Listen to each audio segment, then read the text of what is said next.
Texans wide receiver Nico Collins is one of the biggest risers in Dynasty leagues right now. Should you sell high? All that and more in this episode of the Locked On Dynasty Football Podcast. You are Locked On Dynasty Football, part of the Locked On Podcast Network. Here are your hosts, Marcus Mosher and Kate Madjuk. Welcome back to the Locked On Dynasty Football Podcast, part of the Locked On Podcast Network, your team every day. We'd like to thank you for making us your first listen of the day. Today's episode is brought to you by Gametime. Download the Gametime app, create an account, and use promo code Locked On for $20 off your first purchase. I am your host, Marcus Mosher. You can follow me on Twitter at Marcus_Mosher. Joining me today, as always, is Kate Madjuk. You can follow her on Twitter at Kate Madjuk. You can also read her at Pro Football Focus and Behind the Steel Curtain. It's a Wednesday episode, so of course, Matt Williamson is here. Check him out on Twitter at Williamson NFL. Go check out his new YouTube channel as well, Williamson NFL over there as well. On today's show, we're going to be breaking down some of the biggest risers in ADP, thanks to our friends at Dynasty League Football, and discussing whether that's too high, too low, or just about right. As Kate said, this is the Goldilocks episode of Locked On Dynasty Football. Matt, I want to start with a really interesting receiver. That's Nico Collins from the Houston Texans. In the latest batch of ADP, he is being drafted as wide receiver 13. Is that too high or too low for you? So this one I'm going to pat myself on the back with a little bit because this time last year, he was one of my favorite buys. I mean, I didn't even know if Stroud was going to be good. I liked Stroud, but I expected a lot more growing pains for the Houston passing attack than we saw. I just thought Nico was a potential NFL number one receiver. And there's not 32 of them. There might be 12. There might be 16 on the planet at any given time. I always thought he was very undervalued in Dynasty, the real world, fantasy as a whole. So I acquired him left and right. And I'm very, very happy about it. I'm doing a victory dance. Now, I don't know that it's time to flip that stock right now and get out and take the profit, but I don't think it's time to buy him. I mean, if anything, I think he's a hold. If I had to pick one spot of the three, he would be a hold for me because I think he's the best player in that offense, not named Stroud. I mean, I think he's the one to own, with all respect to Dell and all those guys. Kate, what do you think? Yeah, I actually am agreeing with Matt here. I feel like wide receiver 13 feels like a pretty appropriate price. And I mean, I've talked endlessly about how spoiled we've been in recent seasons with immediate production from wide receivers. But you look at Nico Collins, the prospect, he had the size, the tools. There were some things that he needed to refine at the next level. He wasn't a perfectly polished prospect coming out. Otherwise, he wouldn't have been drafted in the third round. But he had, I think, a lot of tools that you thought, this could translate to a true wide receiver one in the NFL. But why are we so surprised? He had his year 3 breakout? That's been our mantra here for wide receivers for the longest time, waiting for that third year breakout. We finally got it from Nico Collins, and now we're questioning whether or not that's a real deal. Just several years ago, we kind of lived and died on the third year breakout. So I do think the view of Nico Collins is a little bit skewed just based on the recent productivity and how quickly that productivity has come. Marcus, in the last, one season, 95th percentile in PFF receiving grade. We've got 84th percentile in separation rate against single coverage, 98th percentile in yards per route run, 97th percentile yards after the catch per reception. I mean, both the film and the analytics tell you that Nico Collins is an absolute dream, and he played like a wide receiver one. He looked like a wide receiver one, and the data absolutely backs it up. I think you have to feel pretty good about that current pricing.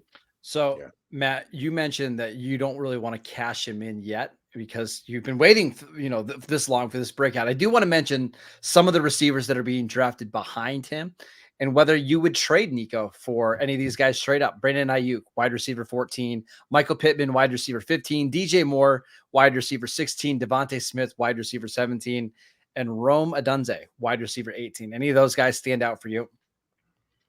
I would say Ayuk and Pittman are a tie with Collins. I mean, they're the ones that were directly behind them. All the other ones you mentioned, I would say no. And I'm a little worried Rome might end up in New York with the Giants, which I wouldn't love either. So hitting spot's a little scary with him. One little thing I was thinking about it with Nico, though, because Kate mentioned the third-year breakout, which means it's almost contract time. And I know they don't have a first-round pick, but a day 2 receiver wouldn't shock me at all with Houston. They don't have a lot of needs. Might as well go fishing in that deep pool. I think they'll extend him. Marcus, do you have any input on, you think if he could hit the free agent market? Or, I would assume that it's time to give him some money.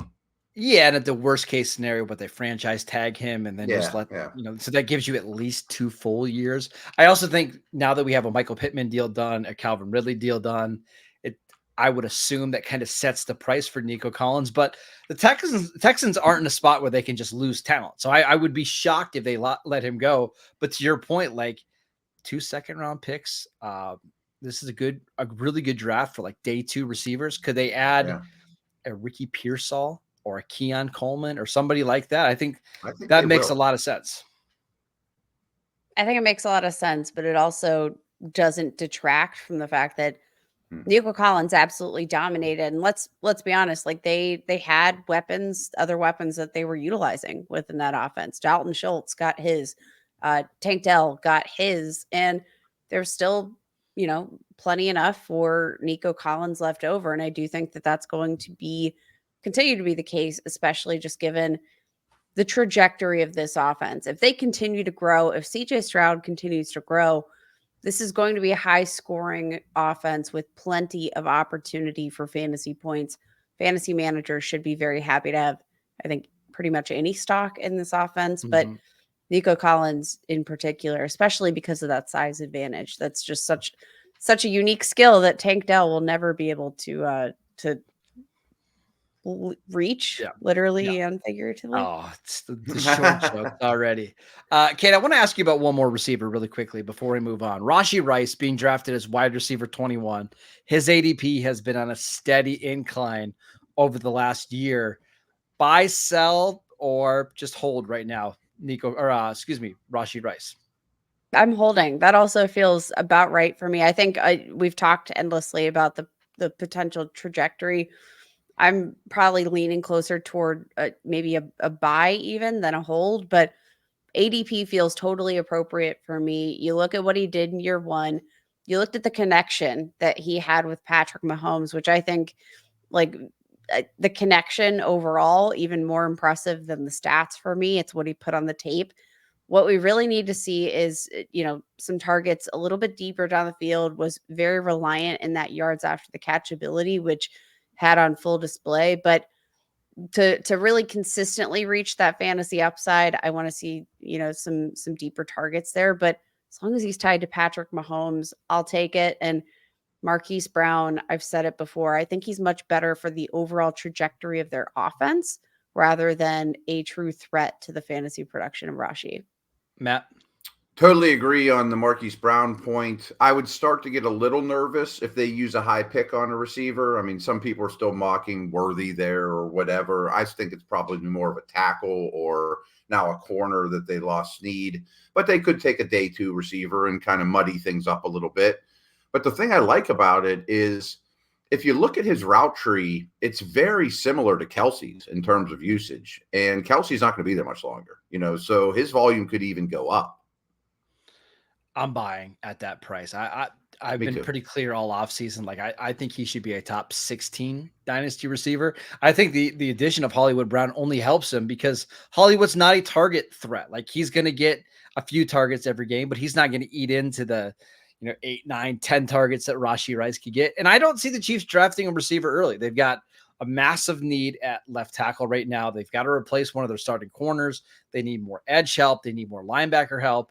And they also don't have a ton of picks. So I won't be surprised if they draft a receiver somewhere in the top 100, but I don't think it's going to be anybody high enough that really concerns me about Rashee Rice. So I'm buying. I still think that's too low. Until we get top 15 prices, I'm going to continue to buy. Let's move on to a really interesting quarterback over in Green Bay who, again, It's now seen his dynasty value rise for about the 5th straight month. We will get to him next. This episode is brought to you by Gametime. You shouldn't have to worry when you're buying tickets to your next big event. Gametime is the fastest and the easiest way to buy tickets for all of the sports, music, comedy, and theater events near you. With killer last-minute deals, all-in prices, views from your seat, and their best price guarantee, Gametime takes the guesswork out of buying tickets. Gametime is the only ticketing app that gives you complete peace of mind with your purchase. See the view from your seat before you buy so you know exactly what to expect when you arrive. All-in prices show your total upfront so you know that you're getting a great deal before you check out. Buy tickets in seconds with just 2 taps. Take the guesswork out of buying tickets with Gametime. Download the Gametime app, create an account, and use promo code LOCKEDON for $20 off your first purchase. Terms apply. Again, create an account, redeem promo code LOCKEDON for $20 off. Download Gametime today. Last-minute tickets, lowest price guaranteed. Welcome back to the Locked On Dynasty Football Podcast. We want to let you know about Locked On Sports Today. Are you watching Fox Sports or ESPN on your TV all day? Are you having to turn down the volume with all that shouting, unnecessary shouting? Make the switch to Locked On Sports Today, a free 24/7 streaming channel program for you every day to bring you the biggest stories without all that unnecessary screaming. Locked On Sports Today brings you can't-miss analysis, opinions, news, streaming 24/7 on YouTube or on the free Amazon Fire TV channels app, part of the Locked On Podcast Network, your team every day. All right, let's switch over to quarterbacks, and we've got to start with Jordan Love, who is being drafted as QB9 in Dynasty leagues. Matt, too high, too low, just right? A little high for me. I'm a believer. I think he's a legit starting quarterback and a very good player. I think he's a little bit of an overrated runner. I don't think that's really his game, even though, of course, he can do it. And there's just so many quarterbacks, especially for including rookies, that I think that's a little rich for me. Kate?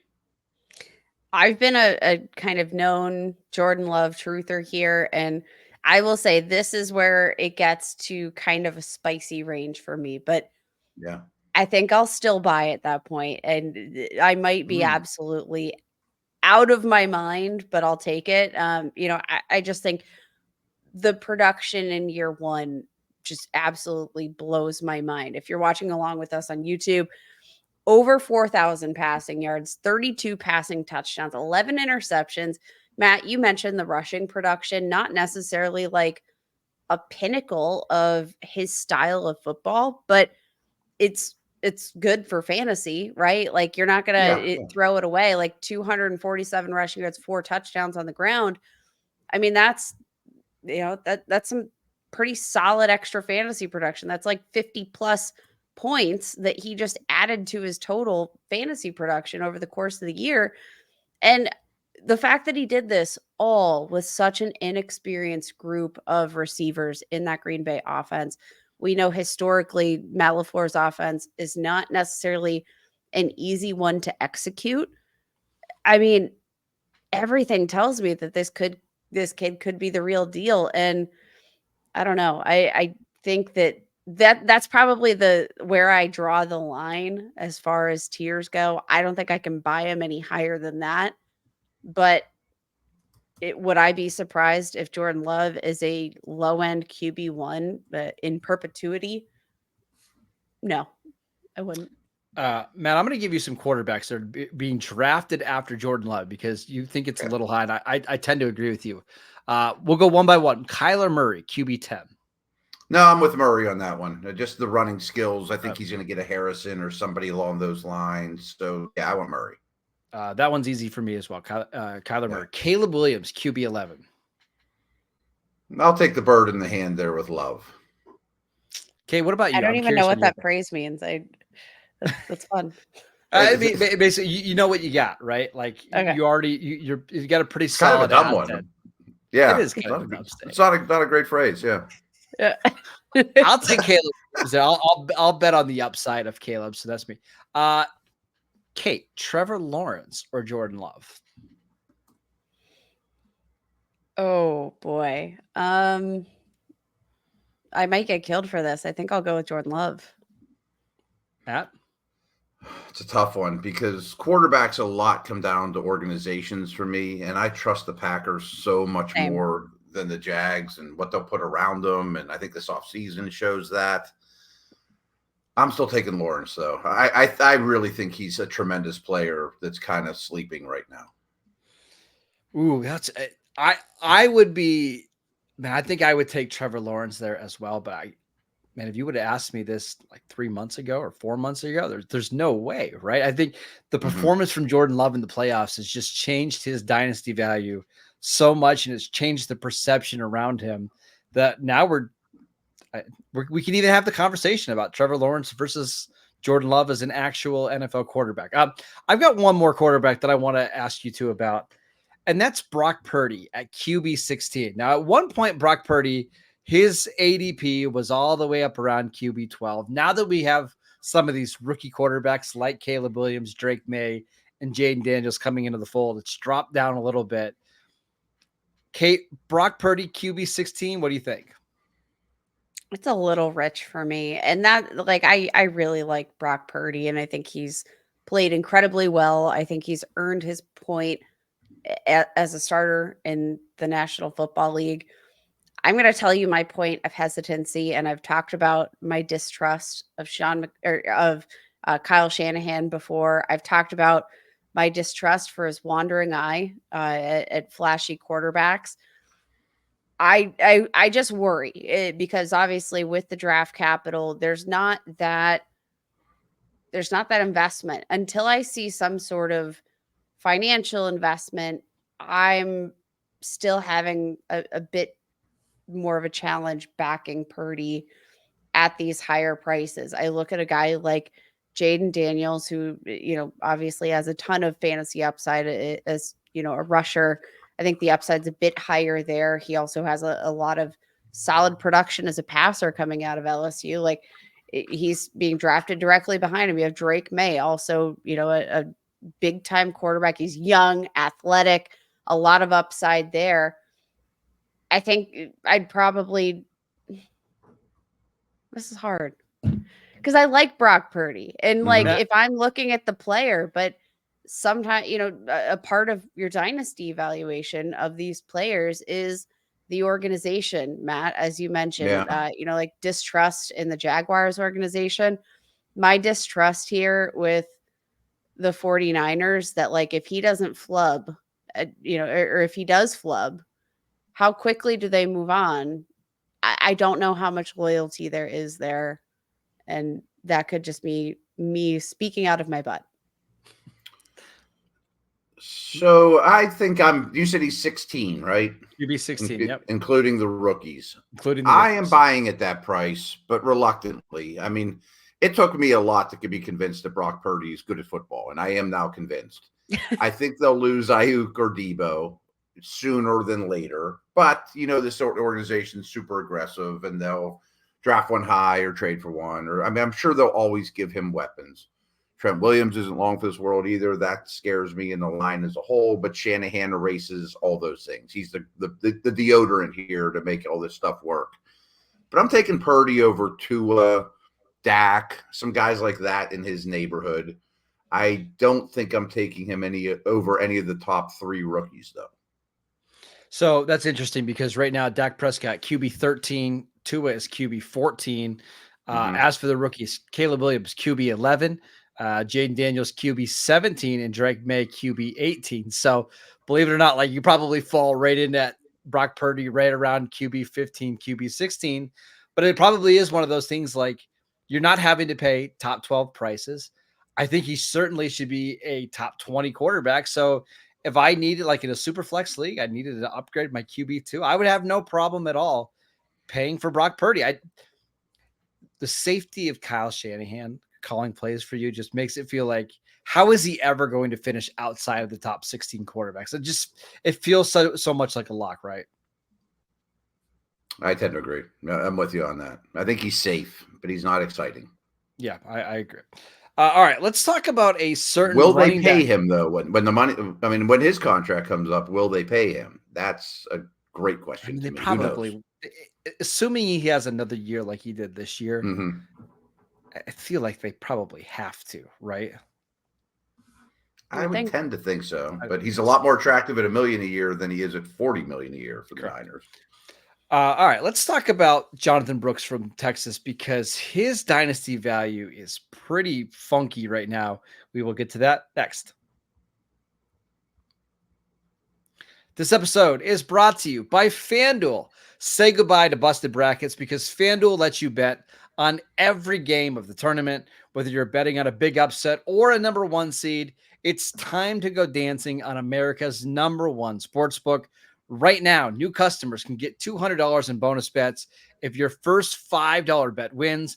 That's $200 to use on point spreads, money lines. You can still go bet on who you think is going to make the Final Four and win the national championship. Just visit fanduel.com/lockedon and bet on college hoops until they cut down the nets. Welcome back to the Locked On Dynasty Football Podcast. We are here with Matt Williamson at Williamson NFL and Kate Majuk at Kate Majuk on Twitter. We're looking at some ADP risers, and one player that is very interesting right now is Jonathan Brooks, running back from Texas, who a lot of people anticipate being the first running back off the board.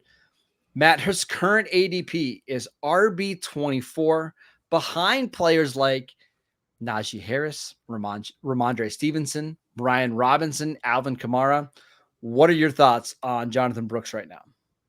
Buy him like crazy right now. If you can get him at that price, or if you can turn any of those names into him plus something else, or even give a little something up for with Kamara to get Brooks, I think that's a very, very easy one.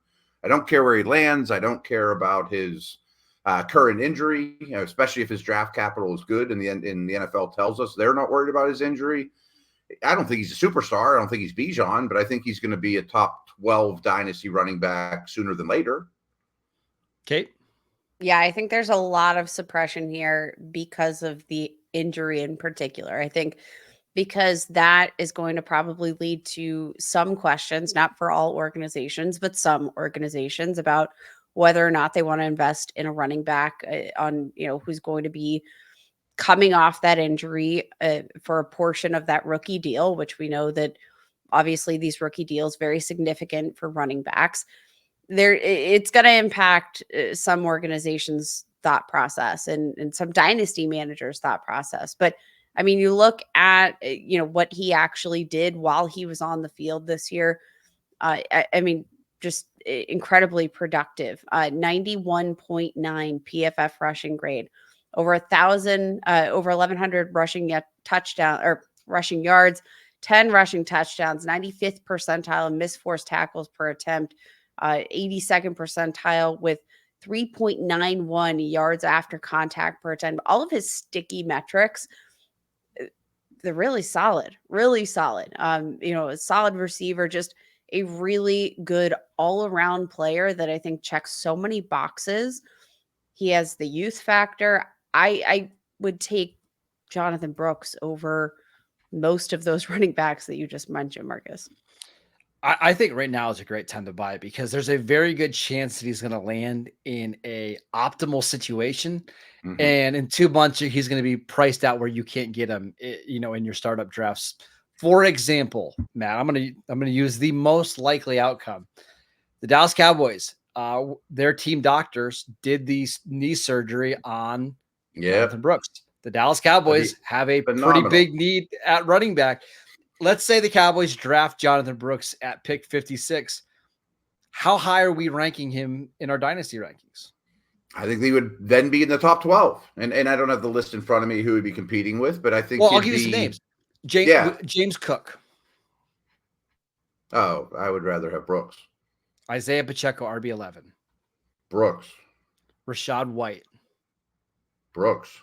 That's what I'm saying. He's more talented than all those guys. And that's the thing is if he gets drafted by a team like the Cowboys, and there's some other teams at the back end of the second round that have running back needs, like it's all systems go. And now we're talking about a potential top 10 dynasty running back who was way underpriced just a month previously. I think this is such a screaming value. And I do think that landing spot, once you have that landing spot, I think Jonathan Brooks is probably one of the guys that is going to gain the most value here after the NFL draft. I do love the fit with the Cowboys. Obviously, still a gaping hole in their depth chart at running back, but like there's a few teams that I think, he could land on and be an immediate bell cow running back, pending his health, pending clearance and how comfortable he is with that knee. I think he is day one starter on several NFL teams here left in the mix.